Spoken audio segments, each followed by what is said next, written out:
Use the graph to answer the question, which of the following transformations maps polygon ABCD to itself? There is more than one correct answer choice. Select all correct answer choices.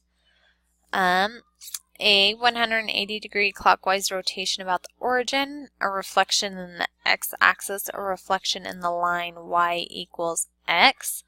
A 90-degree clockwise rotation about the origin, a reflection in the y-axis. So I'm thinking to myself, what does that mean maps it to itself?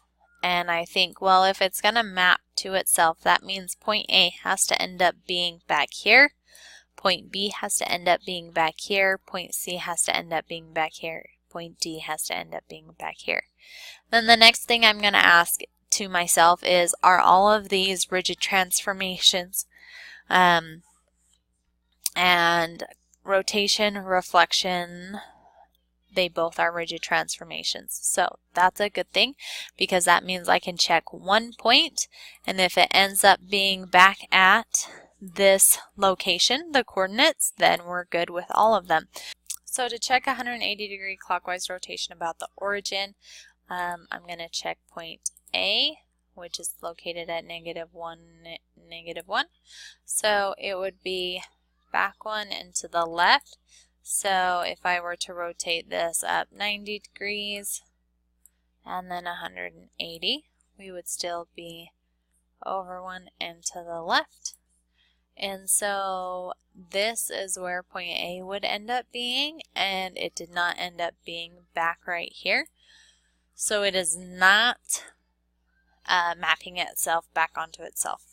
So the next question is a reflection in the x-axis. So if point A is right here, here's our x-axis. It is one distance away to the bottom, so it'd be one distance away to the top. That's where point A would be located, and since it didn't end up being back down here, it did not map itself back onto it. So now the question or reflection in the line y equals x.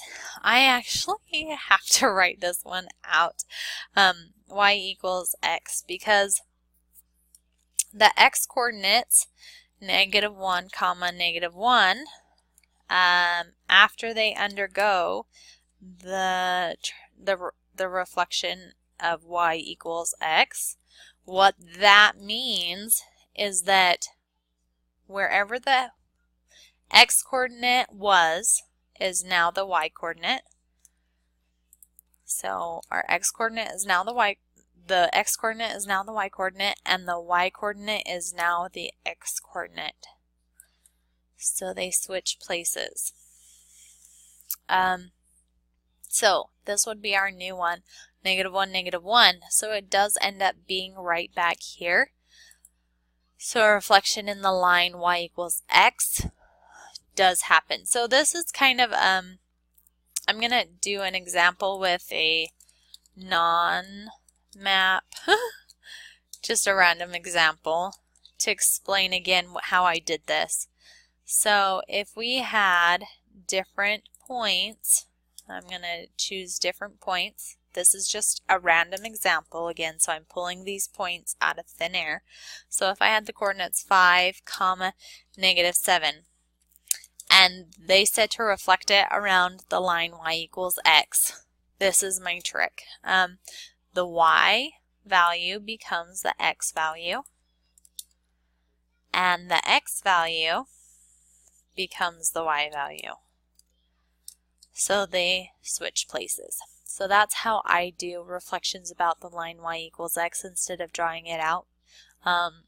Drawing it out is a little bit not a strength of mine yet, and so I found a tool that helped me do the reflection in the line, and so I stick to this tool. So I hope those tips helped